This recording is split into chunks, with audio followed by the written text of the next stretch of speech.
Bom dia, lindo dia. Estamos aqui no dia 62 do projeto Bíblia para Iniciantes e já encaminhei a música.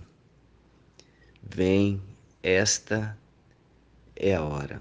Vem, esta é a hora. Falando de da hora de louvar, da hora de se entregar.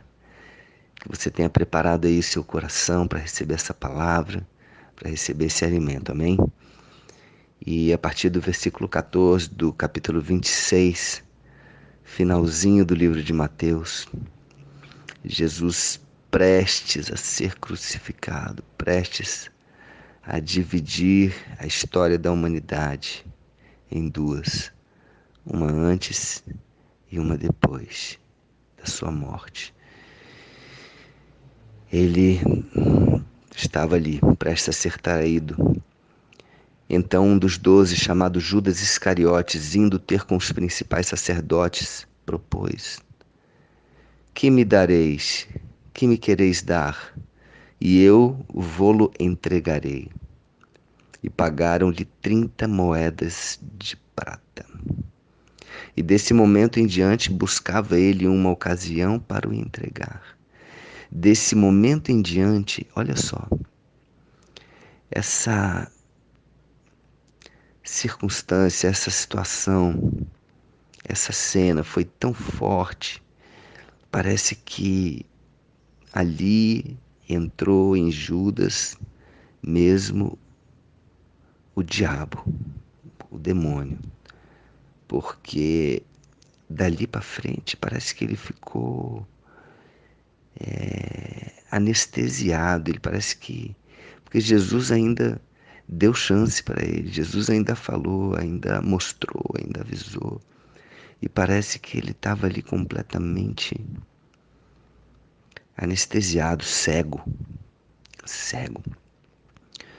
A ambição, perdão, a ganância, porque a ambição positiva é bom, mas a ganância de Judas, de pelo dinheiro, sei lá o que motivou a Judas a fazer isso, que não, a Bíblia não diz exatamente a motivação de Judas, mas independente da motivação, uma coisa que ele não foi grato a Jesus.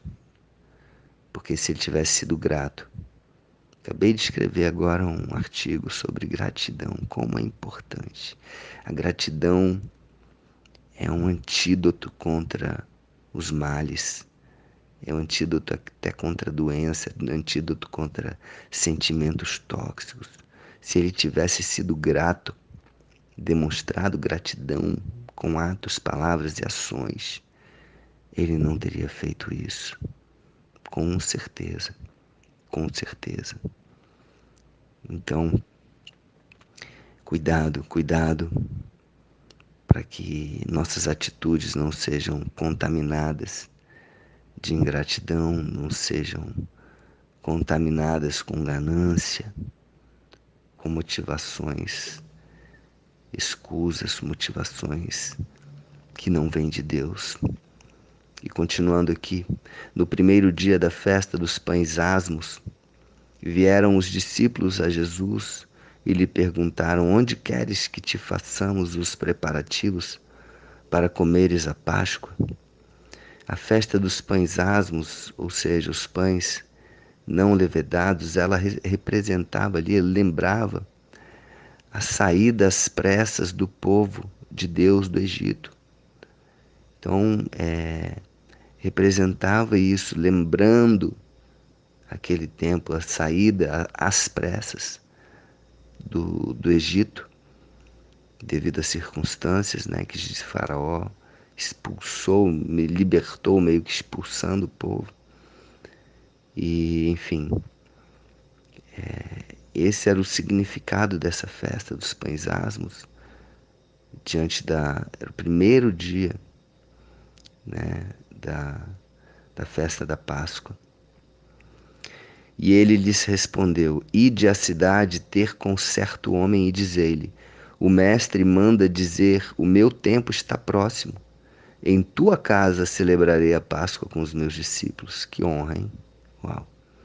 E eles fizeram como Jesus lhes ordenara e prepararam a Páscoa na casa desse certo homem. Na casa desse certo homem que não é identificado aqui, mas com certeza foi muito, muito honrado por receber Jesus na sua própria casa. Chegada a tarde, pôs-se ele à mesa com os 12 discípulos. E enquanto comiam, declarou Jesus: Em verdade vos digo que um dentre vós me trairá. Olha só, Jesus estava ali, Judas estava entre eles. E Jesus está aqui falando para Judas. E eles, muitíssimo contristados, começaram um por um a perguntar-lhe: Porventura sou eu, Senhor? E ele respondeu: O que mete comigo a mão no prato, esse me trairá. O Filho do Homem vai, como está escrito a seu respeito, mas ai daquele por intermédio de quem o Filho do Homem está sendo traído. Melhor lhe fora não haver nascido. Realmente um peso grande para esse tipo de pecado, para esse tipo de erro. Mas mesmo assim ainda existiria perdão para isso. Jesus não está dizendo que não existia perdão, ele só está dizendo da gravidade disso. A gravidade disso. Então Judas, que o traía, perguntou: Acaso sou eu, mestre? Respondeu-lhe Jesus: Tu o disseste. E ali, mais uma vez, Jesus estava dando oportunidade para Judas se arrepender, mas não.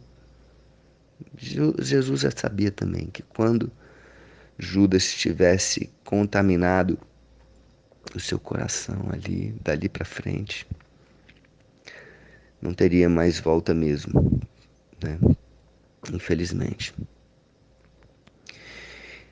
Jesus, muito conhecedor do coração, da natureza humana, já sabia o que ia acontecer, já tinha noção, apesar de amar Judas, apesar de amar muito Judas. Enquanto comiam, tomou Jesus um pão e, abençoando, partiu e deu aos seus discípulos, dizendo: Tomai e comei, isto é o meu corpo.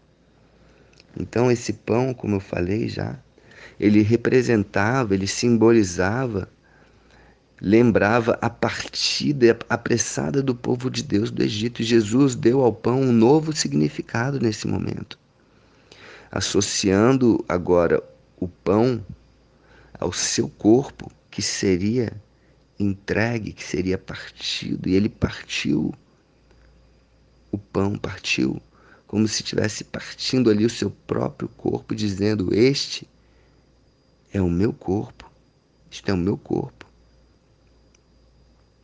Em outras passagens diz que é dado por vós. E a seguir tomou um cálice e, tendo dado graças a Deus, o deu aos seus discípulos, dizendo: Bebei dele todos. Quando ele fala todos, ele está falando inclusive Judas. Então, cuidado quando você ou alguma doutrina proíbe a pessoa de beber o sangue de Jesus, de beber o cálice do sangue. Por quê? Se até Judas, naquele momento, tomou o sangue de Jesus, tomou o cálice, o vinho, né? Então, cuidado para não estarmos aí fazendo acepção de pessoas. Então, Jesus deu o cálice, deu o pão, partiu o pão e deu a Judas, serviu o cálice e deu aos discípulos, todos eles, para beber. Bebei dele todos, todos, a palavra está clara aqui, todos. E com isso também Jesus deu um novo significado ao cálice, que tinha uma outra significação na cerimônia original da Páscoa, né? Quando se usavam vários cálices. Agora ele representaria o seu sangue que seria derramado na cruz. E depois da ressurreição de Jesus, essa celebração serviria como lembrança da morte de Jesus na cruz e apontaria para o seu retorno. Então é importante, né, essa celebração, é importante lembrar disso, que Jesus deu o corpo dele, entregou o corpo e o sangue dele por mim e por você. E Jesus continua dizendo, porque isto é o meu sangue, o sangue da nova aliança, que é derramado em favor de muitos para a remissão dos pecados. Para a remissão dos pecados. Já não é mais necessário matar um animal, um cordeiro ou uma pomba, no caso de pessoas sem posse. Já não era mais necessário matar um animal, derramar um sangue de um animal, um sangue inocente mais, porque o sangue do Cordeiro Santo, inocente, esse é o sangue que tira o pecado do mundo. Uau! Que possamos ter a noção, que possamos ter o discernimento de tal atitude e de tal representação dessa ceia, que possamos celebrar a ceia de Jesus, a ceia da morte de Jesus, do corpo e o sangue de Jesus. Amém? E digo-vos que desta hora em diante não beberei. Jesus está falando ele não beberá desse fruto da videira até aquele dia em que hei de beber de novo convosco no reino do meu Pai.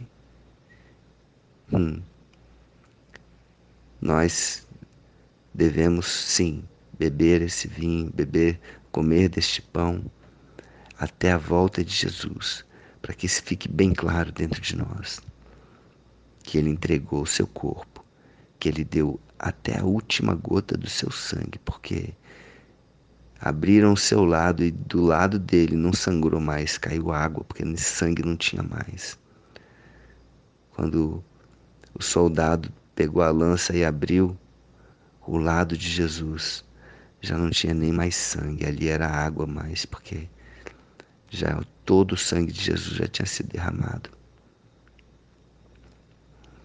E tendo cantado um hino, saíram para o Monte das Oliveiras. Olha só, depois de tudo isso, depois desse momento forte, depois de falar de morte, e quando eu falo aqui, gente, morte é uma passagem, a morte é bênção, a nossa morte, que é a maior certeza que temos na nossa vida, que é a morte, e que muitas pessoas têm medo da morte, ou encaram a morte de alguém, de alguma pessoa de uma forma trágica. Isso não é assim para Jesus, tanto que depois de ter falado tudo isso, depois de ter predito a sua morte, de ter ceiado, simbolizando a sua morte, eles cantaram. Jesus puxou aí uma canção de um hino, uma música, e eles saíram para o Monte das Oliveiras cantando um hino, uma música. Amém? Vamos louvar, que esse hino seja esse hino. Vem, esta é a hora da oração. Quem sabe era essa música que eles estavam cantando. Vamos imaginar Jesus e os 12 discípulos cantando essa música. Vem, essa é a hora da adoração. Vem, dar a Ele teu coração. Desculpa a voz, a afinação. Que essa música, que essa palavra possa edificar a sua vida. Que você tenha um dia maravilhoso. Estou aqui gravando esse áudio aqui da cidade de Recife, essa cidade maravilhosa, cheia de pessoas incríveis, onde fiz vários amigos meus daqui de Recife, uma terra de pessoas boas. Amém? Que, que esse hino, que essa palavra, diretamente aqui de Recife, venha a impactar o seu dia, a sua vida. Um beijo no coração.